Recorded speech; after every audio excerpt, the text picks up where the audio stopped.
जाप करना, भगवान के नाम का जप करना और शंभोर मननम, मन में निरंतर ध्यान करना, ये 3 प्रकार की विधि बतलाती है शास्त्र में। तो जो भी हमको उचित लगता है वो हमको करना चाहिए। 3 तरह के तरीके हैं, या तो सुन लो, जो कर नहीं सकता वो सुनने के लिए बैठो, सुनने बैठे तो साथ में कीर्तन भी करो और उस प्रभु का मन में निरंतर रूप का स्मरण करना। ये 3 प्रकार की शास्त्र में विधियां बतलाई गई हैं। तब ऋषियों ने कहा कि जो व्यक्ति सुन नहीं सकता है, जिसकी सुनने की इच्छा नहीं हो,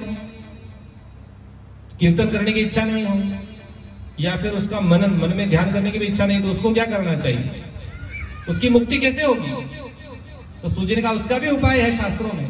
शास्त्र में बहुत तरीके हैं, बस आप तो नाम लो, ठाकुर जी का नाम लेना सबसे जरूरी है। शास्त्रों में तो हर चीज के लिए रास्ता बता रखा है और सारे रास्ते प्रभु की ओर जाते हैं।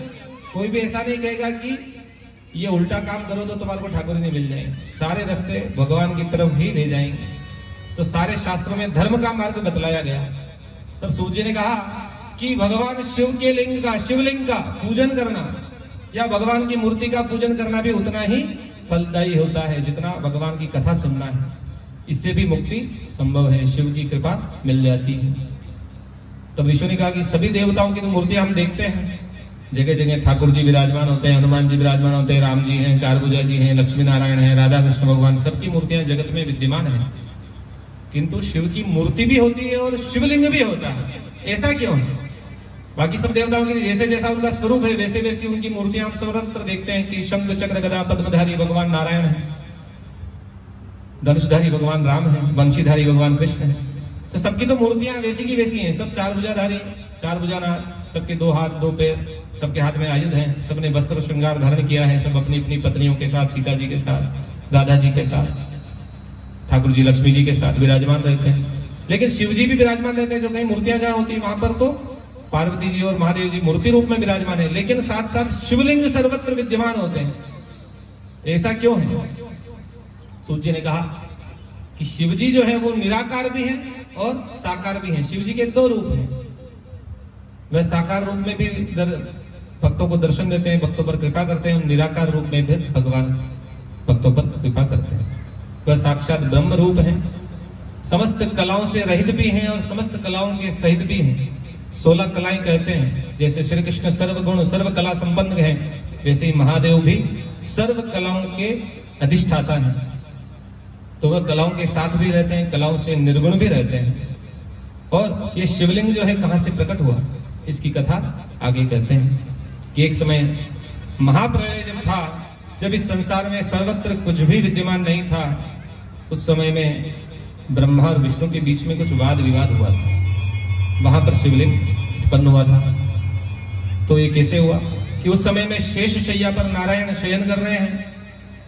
केवल 2 ही देवता विद्यमान रहे उस समय, विष्णु जी और ब्रह्मा जी, प्रलय काल में। तब भगवान नारायण शेष शैया पर शयन कर रहे हैं, वहां पर ब्रह्मा जी आए। और ब्रह्मा जी को थोड़ा अहंकार था, क्योंकि जब कोई व्यक्ति एक से दूसरे को नहीं देखता है जगत में, तब तक उसको पता नहीं चलता है कि और भी बाहर बहुत ज्ञानी है। जैसे कुआं में कोई मेंढक रहता है ना, तो उसको ये लगता है ये कुआं ही सारा संसार है और मैं ही इस संसार का मालिक हूं, जबकि कुआं तो बहुत छोटा है, संसार तो अथाह सागर है। तो जितने जितने आप बाहर जाओगे, ज्ञान को प्राप्त करोगे, मन में ज्ञान का उदय होगा, अहंकार दूर होगा। तो ब्रह्मा जी ने भी किसी को देखा नहीं, सृष्टि में 2 ही व्यक्ति वहां विद्यमान रहे। ब्रह्मा जी ने विष्णु को नहीं देखा, विष्णु ने ब्रह्मा जी को नहीं देखा। तो ब्रह्मा जी को अहंकार था कि विष्णु जी जो है मुझसे छोटे हैं, मैं पहले आया हूं, ये बाद में उत्पन्न हुए हैं।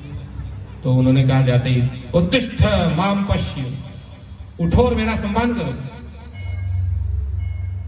मैं पिता हूं, जगत का उत्पत्ति करता हूं, सबसे श्रेष्ठ हूं, तुम अहंकारी हो, मेरे सामने सोए हुए हो, उठो और मेरा सम्मान करो। तब विष्णु ने कहा कि नहीं, तुम सबसे पहले उत्पन्न नहीं हुए हो, पहले उत्पत्ति मेरी हुई है। और ब्रह्मा जी जो है वो मेरे नाभि कमल से उत्पन्न हुए हैं, इसलिए मैं तुम्हें कैसे प्रणाम करूंगा, तुमको मुझे प्रणाम करना चाहिए, मैं बालक हूं। ऐसे दोनों में वाद विवाद होने लगा। वाद विवाद होते होते युद्ध चालू हो गया ब्रह्मा और विष्णु जी। जैसे युद्ध प्रारंभ हुआ, सर्वत्र हाहाकार हो गया। अन्य जितने भी बाद में जो देवता थे वो सब त्राही माम करने लगे, क्योंकि जब देवताओं का युद्ध है आपस में, देवताओं दानवों का तो बहुत बाद में हो, वहां तो ब्रह्मा जी और विष्णु जी खुद ही लड़ रहे हैं। तो सर्वत्र त्राही त्राही होने लगी। सारे देव मिलकर के भगवान महादेव की प्रार्थना करते हैं, हर हर महादेव, हर हर महादेव। सब लोग कैलाश पर जाकर के भगवान महादेव को प्रार्थना करते हैं, सभी को शिव दर्शन देते हैं, सभी उनको प्रणाम करते हैं। ओम नमो भगवते रुद्राय, ओम नमो भगवते रुद्राय। सभी ने वेदों के मंत्रों से महादेव की स्तुति करी। नमः शंभवाय च मयो भवाय च नमः, शंकराय च मयस्कराय च नमः, शिवाय च शिवतराय च। देवताओं की स्तुति से महादेव प्रसन्न हुए हैं और उस युद्ध स्थल पर पहुंच करके उन्होंने ब्रह्मा जी का और विष्णु जी का अहंकार दूर करने के लिए एक नया ही स्वरूप लिंग रूप धारण किया। तो ब्रह्मा और विष्णु जब लड़ रहे थे तो उनके बीच में एक बड़ा ज्योति पुंज प्रकट हुआ। उसकी ज्योति इतनी विशाल थी कि ब्रह्मा जी और विष्णु जी का भी मन में संदेह हो गया कि ये ज्योति कहां से प्रकट हुई है। दोनों बड़े विस्मित हुए और उस ज्योति को देख करके बार बार विस्मय करने लगे, आश्चर्य करने लगे कि हम दोनों लड़ रहे हैं, इस सृष्टि में तो कोई है ही नहीं, ये ज्योति स्वरूप जो प्रकाश पुंज है ये कहां से प्रकट हुआ है। तब दोनों मिलकर के उसकी स्तुति करने लगे। उसको शिवलिंग कहा जाता है कि जो भगवान शिव की ज्योति स्वरूप जो दर्शन होता है उसको शिवलिंग कहा जाता है। ऐसा नहीं कि पुरुष और जीव स्त्री जो ये शिवलिंग, पुरुष लिंग स्त्रीलिंग का जो योनि भाग है इसको नहीं कहते हैं। शिव की जो ज्योति का स्वरूप है वह शिवलिंग है, जो ब्रह्मांड का प्रतीक है। हाथ जोड़ करके सभी उस शिवलिंग को, भगवान महादेव को प्रणाम करेंगे, उनकी स्तुति करेंगे। ब्रह्ममुरारी सुरार्चित लिंगम निर्मल भासित शोभित लिंगम, ब्रह्ममुरारी सुरार्चित लिंगम निर्मल भासित शोभित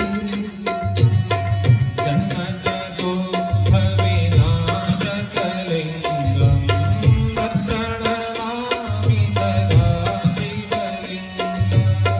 जन्म दुःख विनाशक लिंगम तत्प्रणमामि सदा शिवलिंगम, तत्प्रणमामि सदा शिवलिंगम।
सदाशिव महादेव की जय हो। उस ज्योति स्वरूप शिवलिंग को देख करके ब्रह्मा जी और विष्णु का युद्ध जो है रुक गया। दोनों ही आश्चर्यचकित होकर के उस शिवलिंग का दर्शन करते हुए बड़े ही प्रसन्न हुए और विचार करने लगे कि जो लिंग है, शिवलिंग है, इसकी जो ज्योति बड़ी अद्भुत है, इसका जो प्रकाश पुंज है बड़ा ही अद्भुत है, बड़ा ही निराला है। ऐसा प्रकाश न देखा, न सुना, न कभी वर्णन किया। ये कहां से प्रकट हुआ है जो हमें सम्मोहित कर रहा है? तब दोनों ने विचार किया कि इसके आदि और अंत का पता लगाना चाहिए। तब विष्णु जी ने शूकर का स्वरूप लिया और नीचे की तरफ उसका छोर ढूंढने के लिए गए, और ब्रह्मा जी ने हंस का स्वरूप लिया और ऊपर की तरफ उसका छोर ढूंढने के लिए गए। और ढूंढते ढूंढते खूब समय हो गया, छोर ढूंढने लगे। कितना समय हुआ? शिव पुराण कहती है कि 1000 वर्ष तक, देवताओं के जो 1000 वर्ष हैं, उतने समय तक दोनों उस एक ऊपर की तरफ और एक नीचे की तरफ उसका छोर ढूंढने के लिए गए, लेकिन उस शिवलिंग का अंत और प्रारंभ उनको पता नहीं चला। अब भगवान शिव ने वहां भी कुछ माया रची है, और ब्रह्मा जी जब ऊपर की ओर ढूंढते ढूंढते जा रहे हैं तो एक भगवान शिव की माया से केतकी का पुष्प गिरा। उस पुष्प को ब्रह्मा जी ने देखा तो उसको पूछा कि तुम कहां से आ रहे हो? बोले मैं ऊपर से आ रहा। तो बोले तुमने ऊपर का हिस्सा देखा है कि इसका प्रारंभ कहां से हुआ? तो बोले मैं तो ऊपर से आ रहा हूं। तो देखा ही होगा। तो ब्रह्मा जी ने कहा कि अब विष्णु भगवान तो मानेंगे नहीं कि मैं देख के आ गया, तो तुमको वहां गवाही देनी पड़ेगी। तब उस केतकी पुष्प ने कहा कि भाई झूठ बोलना तो पाप है, मैं भी कहीं से गिरा हूं, मैं भी ऊपर से नहीं आया, लेकिन पूर्व जो इसका स्थान है जहां से इसकी उत्पत्ति, वो जगह तो मैंने भी नहीं देखी। लेकिन ब्रह्मा जी ने कहा कि झूठ बोलने में कोई दोष नहीं लगता है, कहीं कहीं पर झूठ बोलते हैं तो उसमें दोष नहीं है। झूठ 4 जगह मान्य होता है, शास्त्र भी कहते हैं झूठ बोलना पाप है, और साथ ही ये भी कहते हैं कि अगर ऐसी 4 जगह वो भी बताइए कि वहां बोलोगे तो दोष नहीं लगे। कहीं गौ हत्या हो रही है और वो आपके झूठ बोलने से गौ का जीवन बच जाए, वहां झूठ बोलना पाप नहीं है। किसी ब्राह्मण की वृत्ति पर कोई संकट आ जाए, ब्राह्मण के जीवन पर कोई संकट आ जाए, वहां पर झूठ बोल दिया, उस ब्राह्मण की जीविका बच जाए, उसका जीवन बच जाए, वहां पर झूठ बोलना पाप नहीं। किसी का विवाह होने वाला हो, शादी नहीं हो रही बहुत से बच्चों की, कोई आपके पड़ोस में देखने आवे तो बुरा ही कर देते हैं लोग, घर वाले पहले ही पड़ोस वाले ही मना कर देते। वहां को तो भाइयों अरे यार ठीक है, वहां बात ही ऐसी करेगा जो देगी कहीं तो गड़बड़ है, कहीं जोड़ है। वो अपना गांव में दूसरे ने पूछे कहो ये कठे रहे, कोई छोरी वाला आवे तो पूछता ही जावे ना, पूछे तो कहा किके जा रहे? अच्छा वहां के जा रहे? अरे यार वहां के तो यूं खाली एक कतरो यूं कर दी जतरे तो आग लो देगी कहीं तो गड़बड़ है उन्हें, तो पहले हरक जाए तो अच्छा घर में आपने कहीं जाना। लेकिन यदि किसी का संबंध आपके कहने से बन जा रहा हो, किसी के जीवन में गृहस्थी बस जाती है, पति पत्नी में कोई लड़ाई हो गई, आपस में विवाद हो गया, दोनों पियर चले गए, कोई मायके चला गया, कोई ससुराल छोड़ के चला गया, तो वहां पे कोई विवाद होता है तो घर वाले भी उसमें और बत्ती लगा देते। ऐसा अच्छा उसने ऐसा किया, उसने ऐसा किया, वहां थोड़ा सा अगर झूठ बोल देना आपस में मिलने वाले, हाँ वो तो तुम्हारी बहुत तारीफ कर रही थी, वो लुगई बोली गरे घर वहां के हाउजी ने क्यों मारा तो धनी मने बहुत काले निकाले, लेकिन वहां की माँ करके देगी नहीं मारो तो हमारी छोरी मने आन खाई नहीं की, वह तो खूब की तारीफ की थी, तो हारा वाला देगी अरे यार छोरी जबरदस्ती लड़ी आती। तो ऐसे कोई झूठ बोल दिया जाए और संबंध वापिस बैठ जाए तो यह उत्तम होता है, इसमें भी दोष नहीं लगता है। और चौथा, मृत्युदंड यदि किसी को मिल रहा हो, किसी के जीवन पर बन गई हो, और वहां यदि हम झूठ बोल देंगे और उसका जीवन बच जाता है तो वहां पर भी झूठ बोलने का दोष नहीं है। तो इसके अलावा यदि कोई झूठ बोलता है तो वहां दोष का भागी जरूर होता है। तो ब्रह्मा जी ने केतकी के पुष्प को कहा कि हम दोनों विष्णु के पास जाएंगे, तो वहां पर तुम ये कह देना कि मैंने उस प्रारंभ का शिवलिंग की उत्पत्ति के स्थान को देख लिया है और हम दोनों वहां तक जाकर के वापिस आए हैं, तो हमारा जगत में नाम हो जाएगा। नाम के लिए सब झूठ बोल देते, कह रहे हो भाई तो बीए पास है, भले वो 8वीं फेल हुए, तो झूठ बोलते हैं अपने यश के लिए, अपने सम्मान के लिए सब झूठ बोल देते। तो ब्रह्मा जी ने भी ऐसे विचार किया, विष्णु जी के पास गए तो विष्णु जी ने भी बात मान ली कि हाँ 2 जने कह रहे हो तो सही होगा, तीसरा तो कोई है नहीं। तो विष्णु जी ने ब्रह्मा जी का पूजन किया कि आप बड़े हैं, मैं आपका सम्मान करता हूं। लेकिन अब यहाँ गड़बड़ हो गई, झूठ बोला, उससे सम्मान मिला, तो शिव जी प्रकट हो गए। बोले सदाशिव महादेव की। प्रकट होकर के उनको बड़ा क्रोध आया कि जो ये ब्रह्मा जी हैं ये झूठ बोल रहे हैं। झूठ बोलना पाप है और शास्त्र का नियम, यदि शास्त्र को बनाने वाला ही नहीं करेगा तो उस शास्त्र का कोई मतलब नहीं। किंतु वहां पर जैसे शिव जी रुष्ट होते हैं तो विष्णु भगवान उनकी स्तुति करते हैं कि आप प्रसन्न होइए। पापोहम पाप कर्माहम पापात्मा पाप संभव राहि मां पार्वती नाथ सर्व पाप हरो हर। हे प्रभु, इनसे यदि कोई गलती भी हुई हो तो आप इनको क्षमा करें, हम पर प्रसन्न होइए। तब शिव जी ने विष्णु को वर दिया है कि तुमने सत्य कहा, ब्रह्मा जी ने झूठ बोला, उनको तो मैं दंड दूंगा, लेकिन तुमने सत्य कहा, तुमने ब्रह्मा जी की भी रक्षा करी है। क्योंकि उस समय जब शिव जी क्रोधित हुए तो शिव जी के भ्रू मध्य से एक ज्वाला निकली है, उससे भैरव की उत्पत्ति हुई और भैरव ने जो है ब्रह्मा जी का जो 5वां सिर था, पहले ब्रह्मा जी के 4 नहीं 5 सिर थे, तो जो 5वां मुख था जिसमें वह झूठ बोला उस सिर को भैरव ने काट दिया और ब्रह्मा जी के केवल 4 सिर शेष रह गए, इसीलिए चतुर्मुख ब्रह्मा जी कहा जाता।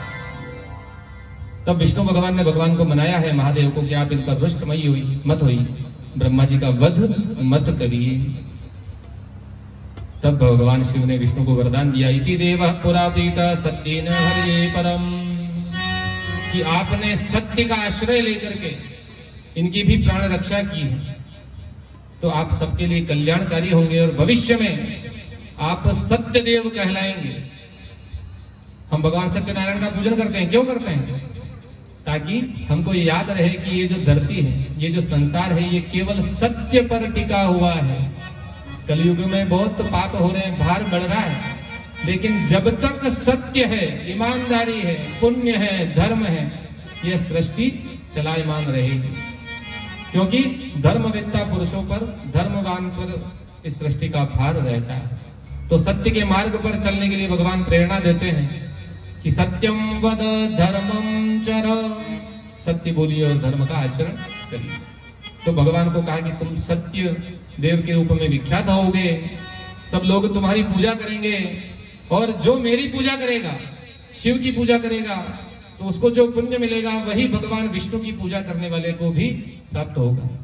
तो चाहे वैष्णव हो चाहे शैव हो, जो विष्णु की भक्ति करते हैं उनको वैष्णव कहते हैं, और जो शिव की भक्ति करते हैं उनको शैव कहते हैं। तो चाहे शिव के भक्त हो चाहे विष्णु के भक्त हो, महादेव साक्षात शिव पुराण में ये कहते हैं कि चाहे आप राम का नाम लो चाहे महादेव का नाम लो, दोनों की माया एक है, दोनों का फल एक है।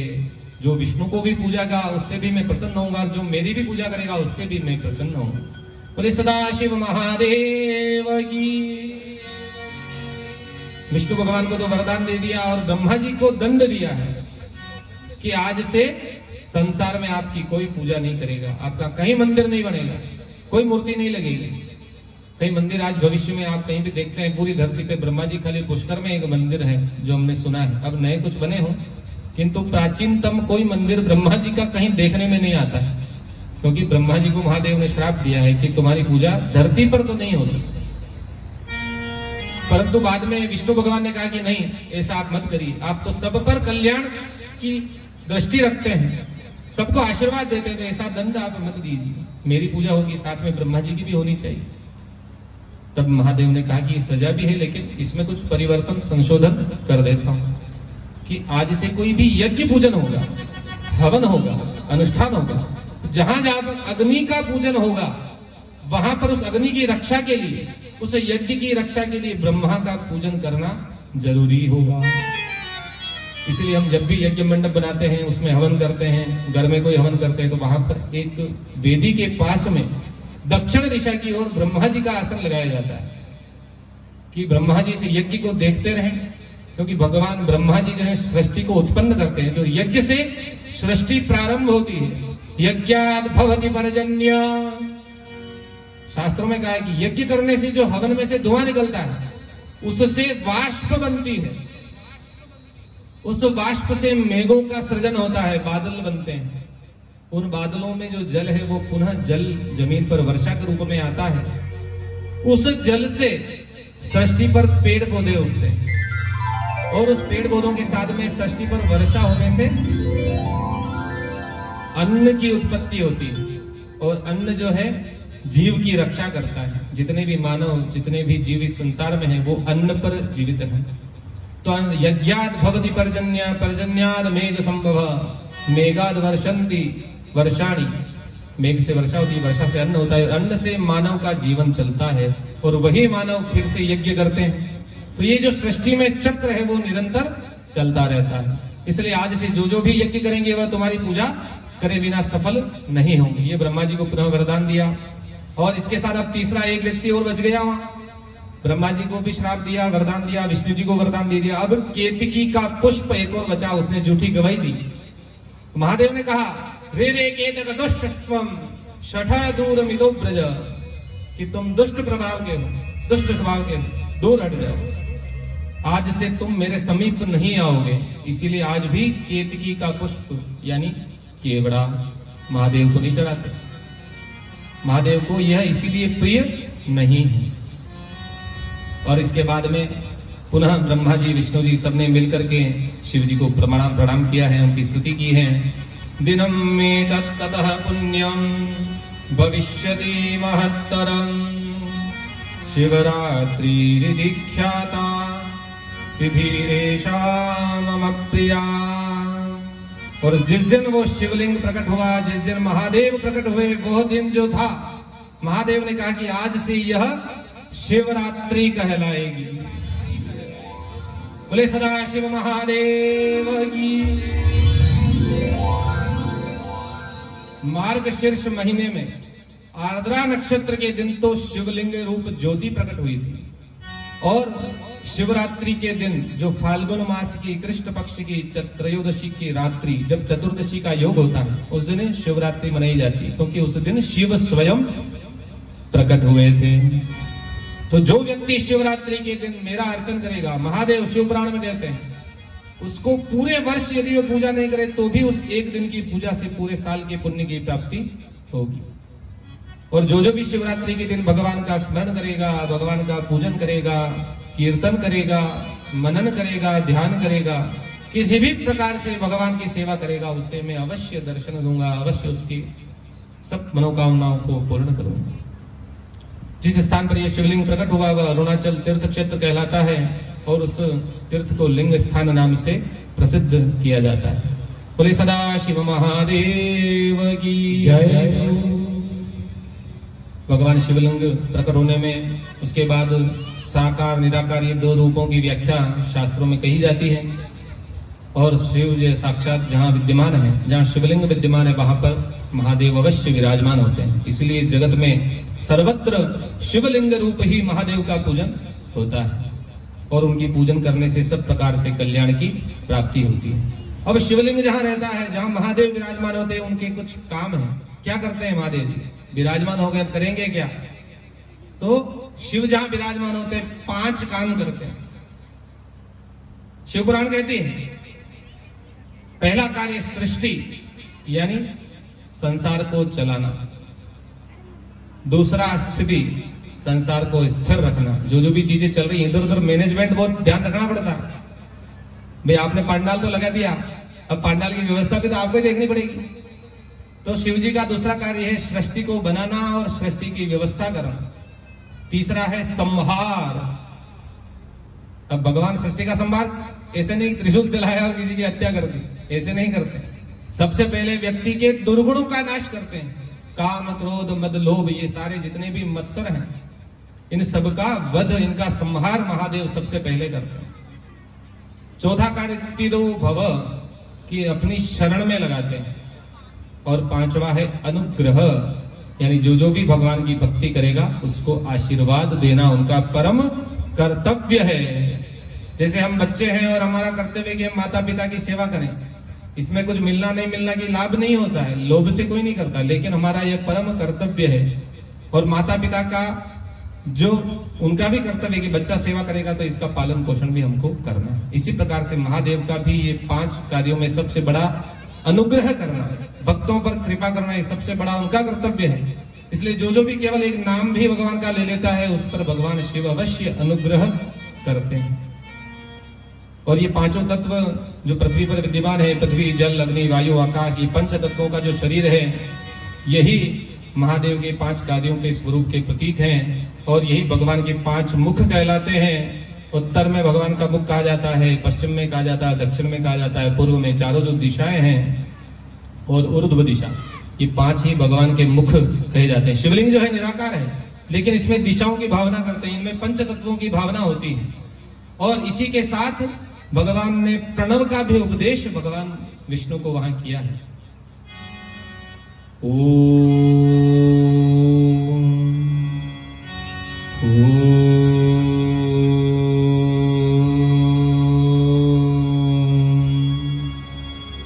भगवान विष्णु को और ब्रह्मा को आदेश दिया है महादेव कि आप इस परम मंत्र प्रणव का जाप करिए।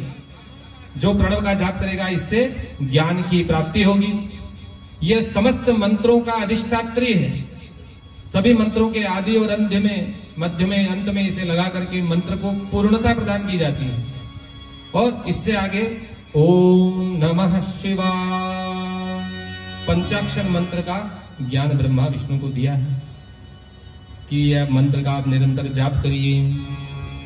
यह तारक मंत्र है, इससे सब प्रकार से कल्याण होगा, सब प्रकार से आनंद होगा। 2 मिनट सभी लोग भगवान का कीर्तन करेंगे। ओम नमः शिवाय, ओम नमः शिवाय,